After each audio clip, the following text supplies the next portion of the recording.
Bismillahir Rahmanir Rahim. Reflections on Muharram and lessons from the tragedy of Karbala. Alhamdulillah, we have entered into the new year of 1439 Hijri with the month of Muharram, the first month of the Islamic calendar. It is a month of great reward and virtue. Muharram itself means sacred and is from those months which have been mentioned as sacred in the text. Imam Ahmad recorded that Abu Bakr radiyallahu anhu narrated that the Prophet sallallahu alaihi wasallam during his Hajj said, "The division of time has turned to its original form, which was current when Allah created the heavens and the earth. The year is of 12 months, out of which 4 months are sacred. 3 are in succession, Dhul Qa'idah, Dhul Hijjah and Muharram, and Rajab, which comes between Jumada Thaniya and Sha'aban. From out of the 4 sacred months, Muharram has been blessed with certain specific virtues. The Prophet ﷺ said, "The best of fasts besides the month of Ramadan is the fasting of Allah's month of Muharram," recorded in Muslim. In another hadith, Ibn Abbas radiyallahu an reported, the Prophet ﷺ said, "The one that keeps a fast in the month of Muharram will receive the reward of 30 fasts for each fast in this sacred month," recorded in Tabarani. Furthermore, when the Prophet ﷺ came to Medina, he found the Jews fasting on the day of Ashura, i.e. the 10th of Muharram. They used to say, "This is a great day on which Allah saved Musa and drowned the people of Fir'aun." Musa observed the fast on this day as a sign of gratitude to Allah. The Prophet said, "I am closer to Musa than they." So he observed the fast on that day and ordered the Muslims to fast on it. Narrated by Ibn Abbas, recorded in Bukhari. It is reported also that Ibn Abbas radiyallahu anh used to say, "We should fast on 2 days, the 9th and the 10th of Muharram, to distinguish ourselves from the Jewish community," recorded in At-Tirmidhi. In this month of Muharram, like any other month of the year, there are many important events that took place from which the Muslim generations can learn many lessons. However, today we are going to focus on one of the most important events that took place in this month and on the 10th of Muharram, and that is the shahdah of the grandson of the Prophet sallallahu alaihi wasallam, Hussain ibn Ali radiyallahu an, and his family and friends at the hands of other Muslims. This event and the incidents that led up to this tragedy need to be reflected upon by every Muslim for all times, so we can learn valuable lessons from it and refresh our commitment in the obedience to Allah subhanahu wa ta'ala.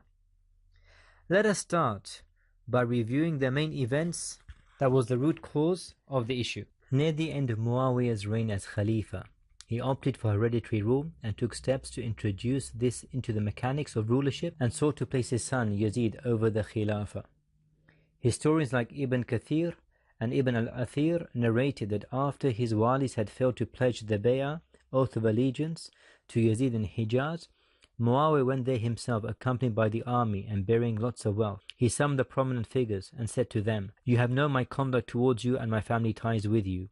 Yazid is your brother and your cousin. I want you to propose Yazid for the Khilafah so that you would be the ones who remove and appoint, who put people in authority and collect and distribute the funds." Abdullah ibn al-Zubair radiyallahu an, the companion of Prophet sallallahu alaihi wasallam, replied to him that he should either choose what the Prophet sallallahu alaihi wasallam did by not designating anyone, or what Abu Bakr as-Siddiq or Umar ibn al-Khattab radiyallahu anhuma had done. Muawiyah became angry, and when he asked the rest of the people, the reply was the same as Ibn al-Zubair radiyallahu an. Upon this, Muawiyah said, "You have been warned. I am going to speak a word, and I swear by Allah that if any of you reply to me by uttering a word on that occasion, he will not utter another word before the sword had reached his neck. So every man has only to spare himself." Then he ordered the chief of his guards to place 2 men behind every prominent person of Hijaz and every opponent, with instruction that if any of them answered back, to strike his neck with their swords. He then climbed up to the podium and said, "This group of people are the leaders and the best amongst the Muslims, and no decision is taken without them, and no matter is settled without their consultation. They have consented and given their bay'ah, so do give your bay'ah in the name of Allah." This was the basis on which Muawiyah established the system of appointing a crown prince. However, the Sahaba as a whole did not agree with him, for this was a violation of the bay'ah process. Muawiyah was getting older day by day. At the age of 75, he became seriously ill and died in the middle of the month of Rajab, 60 after Hijri. Since Hussain ibn Ali had already passed away before Muawiyah, a political vacuum had developed, as he was the only other possible candidate for the position of Khalifa. Yazid took advantage of this situation and wrote a letter to Walid ibn Utbah bin Abu Sufyan, who was appointed the governor of Medina by Muawiyah, to demand the bay'ah from Hussain ibn Ali radiallahu an, or else upon refusal, his head. Walid invited Hussein to a meeting for this purpose, but Hussein did not give his word at this meeting and decided to leave Medina along with his family to proceed to Mecca. When Hussein reached Mecca, he received letters from Kufa urging him to go there to become the Khalifa. Hussein sent an emissary, his cousin Muslim ibn Aqil, to Kufa to ascertain first-hand information about the situation in Iraq. Hussein also knew that giving the bay'ah to a usurper like Yazid would certainly place Islam at great jeopardy. Therefore, he decided to leave Mecca for Kufa. Many friends and relatives urged Hussein not to go to Kufa, but he insisted on going. Hussein, along with his family, friends and companions, began the journey towards Kufa. During this journey, he received the first letter from his emissary Muslim ibn Aqil with good news. The letter indicated that the people were more than ready to welcome Hussein in Kufa and were looking forward to his leadership. Hussein decided to send another emissary to Kufa with a message. The caravan kept proceeding towards Kufa. Many days passed, but Hussein did not receive any more responses from Muslim ibn Aqil in Kufa. Muslim ibn Aqil in Kufa, however, with the help of Mukhtar al-Thaqafi and Hani ibn Urwa, continued to hold meetings with the supporters of Hussein. Within a short period of time, the gathering started to gain momentum. Yazid learned about Muslim ibn Aqil's success in Kufa and appointed Ubaydullah ibn Ziyad to replace An-Numan ibn al-Bashir radiallahu an as wali of Kufa. Meanwhile, as Hussein's caravan got closer to its destination, coming to a place called Zubala, Hussein unexpectedly received shocking news about Muslim ibn Aqil and the person who provided him shelter, Hani ibn Urwa, both of whom were arrested and beheaded by the governor Ibn Ziyad. Mukhtar was also arrested, imprisoned and tortured by Ibn Ziyad. Hussein gathered his companions and disclosed to them the bad news. Becoming scared, some companions left the caravan. Hussein, however, continued with the journey along with close companions and family members until was face to face with 1,000 horsemen led by Hur al-Riyahi, representing Yazid's forces, who had by now caught up with the caravan. The army blocked the camps of Hussein from advancing and tension started to rise between the two sides. Hussein addressed the other side, explaining to them his motive for going to Kufa was in response to the invitation of the people. He even showed them a full bag of letters he had received from Kufa. Hur said that he and his men were not the writers of those letters. Hussein told them that if they did not like him to advance with the journey, he was prepared to return to Hijaz. Hur replied, "We are commissioned to follow you until we take you to Governor Ibn Ziyad," and suggested to Hussein to go somewhere that is neither Kufa nor Medina. Hussein found the proposal to be fair and turned the caravan away from Kufa. Hur and his army marched parallel to Hussein. The two sides reached a village called Nainawa, where Ibn Ziyad's messenger delivered a new message to Hur. The message read, "Force Hussein to a halt, but let him stop in an open space without vegetation or water." Hur conveyed the contents of the letter to Hussein. Hussein defiantly resumed his journey and reached a place where another force blocked his move and forced him to stop. When Hussein learned that the place was called Karbala, he ordered his camp to be set up. This was on the 2nd of Muharram, 61 after Hijri. Upon learning that his army had succeeded in laying siege around Hussein's camp, Governor Ibn Ziyad sent additional military units to Karbala and appointed Umar ibn Sa'd in charge. Hussein opened a dialogue with Umar ibn Sa'd and convinced him to lift the siege so that Hussein with his family and companions could leave Iraq. Umar ibn Sa'd liked Hussein's proposal and sent a message to Governor Ibn Ziyad, notifying him about the result of the talks with Hussein. Ibn Ziyad also found Hussein's proposal acceptable. However, before agreeing to it officially, Shimr bin Dil Jawshan opposed it strongly. As a result, Ibn Ziyad wrote a letter to Umar ibn Saad commanding him to either go to war with Hussein or be relieved of his duties as a commander of the army, and Shimr will not only replace him but dispatch Ibn Saad's head to Kufa as well. Umar ibn Saad got the letter. After pondering over the consequences, he decided to fight Hussein. On the 7th day of Muharram, he moved his troops closer to the camp and began to surround the camp. Ibn Saad laid a blockade around the camp to cut it off from access to the river Euphrates, to deprive it of water in a move to force them to surrender. 2 days later, on the 9th of Muharram, the forces loyal to Yazid closed in on the camp of Hussein. He asked his brother Abbas to talk to Ibn Saad and request a delay of the aggression by one night. Umar ibn Saad agreed to the request. He ordered his troops to delay the aggression until the following morning. Hussein and his companions spent that night in prayer. Finally, the day of Ashura, the 10th of Muharram, dawned. It was the day in which Muslim blood would be shed and 72 innocent lives were sacrificed. In the morning, Hussein went out of the camp and saw Umar ibn Saad mobilizing his troops to begin the battle. He stared at the intimidating army, and as large as it was, Hussein showed no signs of compromise.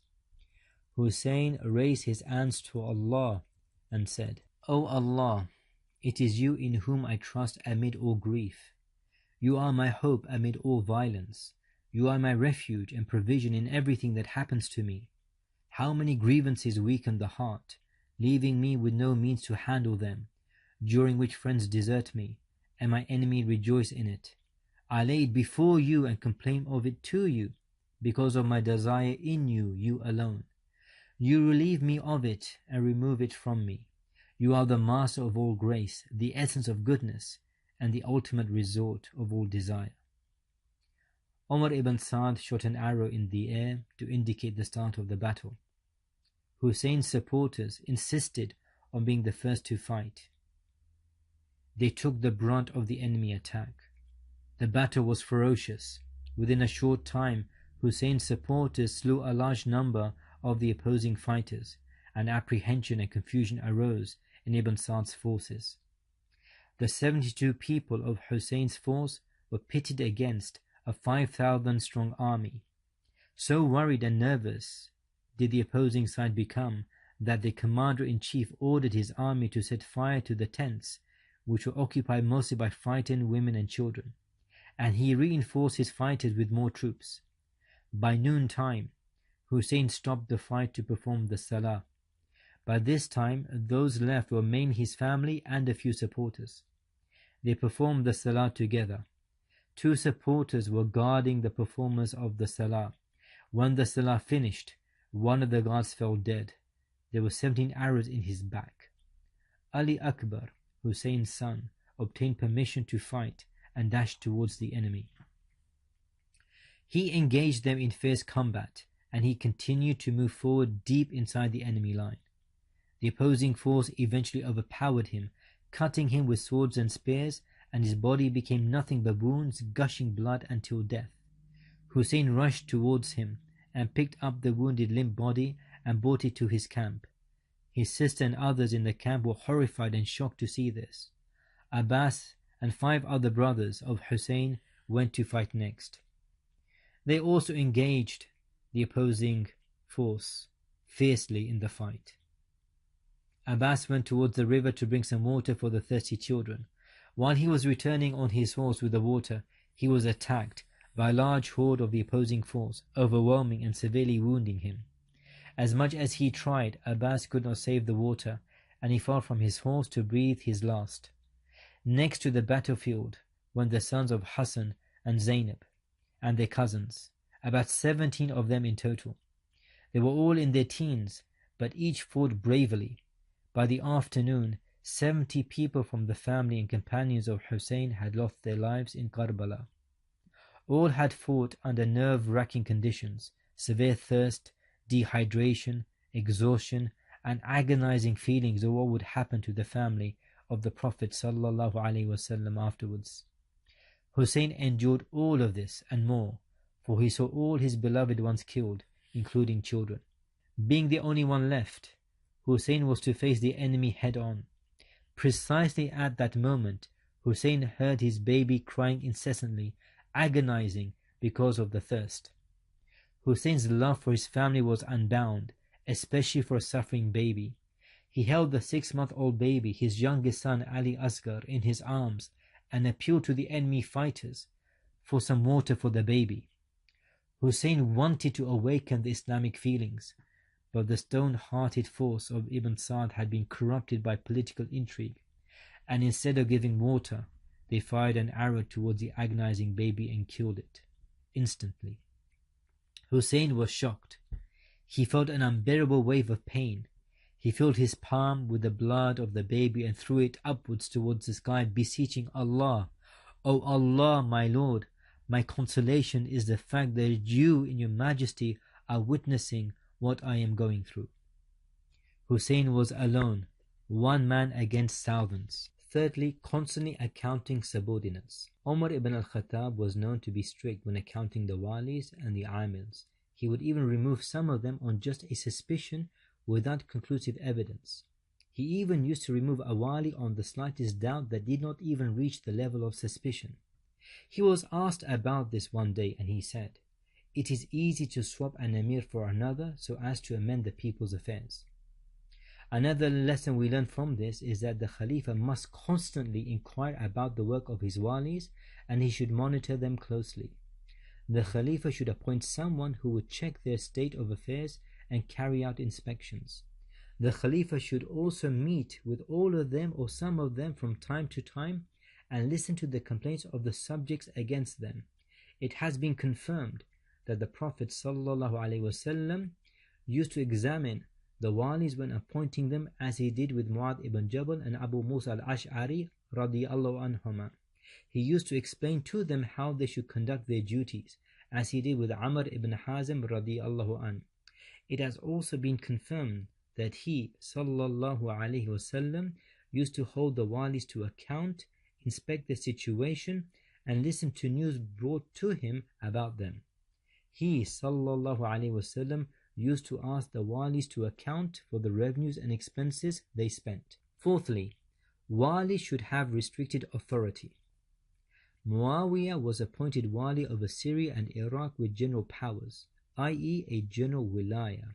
He had full control over the armed forces, the finances, the judiciary, the police force, the economy, the administration, and all other aspects of ruling. It can be seen that had the powers of Muawiyah been limited, he might not have been able to muster the support needed to fight Ali radiyallahu an, or award his son Yazid eventual leadership. In the wake of Uthman radiyallahu an's death, Ali had problems getting Muawiyah to come under his authority. This was because Muawiyah had built a strong power base when he was a wali over Asham. Therefore, giving a general wilaya caused a known harm to the Khilafah. Thus, the wali should be given a restricted wilaya in a way that would prevent him from becoming autonomous over the Khalifa and strengthening the Khalifa himself. The main factors contributing to a breakdown would be the armed forces, funds, and the judiciary, because the armed forces represent the power, the funds represent the lifeblood, and the judiciary demonstrates the safeguarding of the rights and the execution of the penal codes. Therefore, the wali should be given a specific khas wilaya that excludes the judiciary, the armed forces, and the funds. He took them on, fighting them bravely, and kept fighting, receiving many wounds in the process. Thousands of fighters were surrounding him, but none dared to move towards him. The silence was broken when Shimr screamed for an attack, and then screamed again, threatening. In response, they attacked collectively, and one sword fell on Hussein's left wrist and deeply cut his left hand. Blood gushed. Another sword soon followed, and it hit his upper back. Hussain felt numb as he fell to the ground, bleeding profusely. He was at the point of shock. Even though staggering, he tried to stand by leaning on his sword. Then he received the fatal blow. It was at this point that Shimr came forward and severed Hussain radiallahu anhu's noble head from his body. This noble head that had been kissed often by Prophet sallallahu alaihi wasallam. Shimr and others had the audacity to carry it on the tip of a spear to Yazid 600 miles away. Yazid never received the bay'ah by consent and selection, and thus never held the seat of Khalifa legitimately. He was a usurper, mutasallit. From a Sharia perspective, if a usurper were to seize power by force, he would not become Khalifa even if he declared himself to be the Khalifa of the Muslims. This is because the Khilafah in this case would not have been contracted to him by Muslims properly or legitimately. If he were to take the bay'ah from the people by force and coercion, he would not become Khalifa even if the bay'ah was given to him. This is because a bay'ah that is taken by force and coercion is not considered valid, and therefore the Khilafah cannot be legitimized. It is a contract based on mutual consent and choice, and cannot be concluded forcefully or by coercion. The Khilafah cannot therefore be concluded except by a bay'ah of consent and choice.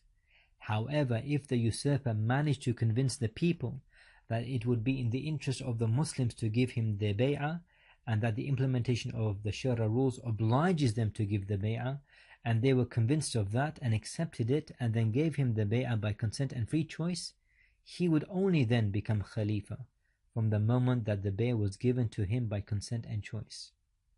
This never happened in the case of Yazid, and the Muslims were correct in trying to secure the bay'ah for the man whom they wished to pledge allegiance to. Lessons from the tragedy of Karbala. Karbala is amongst the worst tragedies humanity has ever seen. However, it also provides vital lessons that we must learn and apply. Firstly, bay'ah is the only method to appoint the Khalifa. It must be given by consent and choice. The bay'ah is the only Islamic method to appoint the Khalifa. We can see clearly that Yazid never received the bay'ah by consent and choice. Indeed, his father took the bay'ah by force for him, and he subdued any opposition to his power by force. A vital lesson to learn is that, just like any contract, the bay'ah cannot be taken by coercion, but it must be based on consent and choice. Secondly, rotating walis frequently. It can be seen that one of the reasons that allowed Muawiyah to gain such popularity and build a strong support base in Syria, which later allowed him to appoint Yazid, was that he was allowed to remain in the position of wali for over 20 years. It would be considered wise political maneuvering for the Khalifa to change his walis regularly. The Prophet ﷺ used to appoint walis for a period of time and then relieve them, and no wali remained at his walaya during the whole era of the Prophet ﷺ. This indicates that the wali should never be appointed on a permanent basis in one locality, but only for a short period, after which he is removed. However, evidence about the length of this period, i.e., whether it should be for long or short, has not been gleaned by the actions of the Prophet ﷺ. What has been established as a fact is that he used to appoint the walis and then relieve them. Fifthly, conditions of the wali. The Prophet ﷺ used to select his walis from amongst the good people and those who had knowledge and were known for their piety. He used to select them from amongst those who were experts in their field and who would fill people's hearts with iman and respect for the state. Sulaiman ibn Barida reported on the authority of his father that he said, whenever the Prophet ﷺ appointed an amir over an army or an expedition, he used to advise him regarding himself to fear Allah and to be good to the Muslims who accompany him, recorded in Muslim. Since the wali is in fact an emir over his wilayah, the hadith would then apply to him also.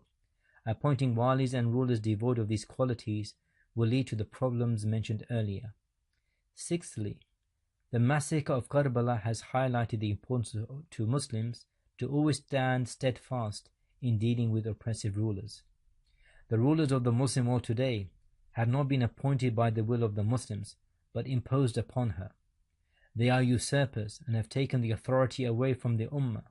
In order for the Ummah to realize her full potential and restore the honor that Islam has rightly given her, then these false rulers must be replaced with a just Khalifa, upon the method of the Prophet Muhammad sallallahu alaihi wasallam. Finally, the most important lesson is that the institution of the Khilafah is a matter of life and death, a matter which Hussain radiallahu an gave his life, his family's lives, and the life of his son for. This was done in order to ensure that the seat of the Khilafah was not abused or usurped. The institution of the Khilafah is a political institution that is responsible for the implementation of all the laws of Allah subhanahu wa ta'ala, the rules, the regulations related to economy, foreign affairs, social affairs, judiciary, education, and others. Today, when once again Islam does not exist, then it is the duty of the sons and daughters of this Ummah to carry out the struggle today according to the method of Prophet sallallahu alaihi wasallam to re-establish this deen and re-establish the political entity of the Khilafah. It is the Muslims that must now face the Yazids of our time, and it is the Muslims today that must keep the example of Hussain radiallahu an clearly in their minds, so that we can truly reflect upon the tragedy of Karbala and truly learn the lessons from it. Bismillahir Rahmanir Rahim. يا أيها الذين آمنوا استجيبوا لله وللرسول إذا دعاكم لما يحييكم. O you who believe, respond to Allah and to the Messenger when he calls you to that which brings you life. Translation of the meaning of the Quran, Surah Al-Anfal, verse 24.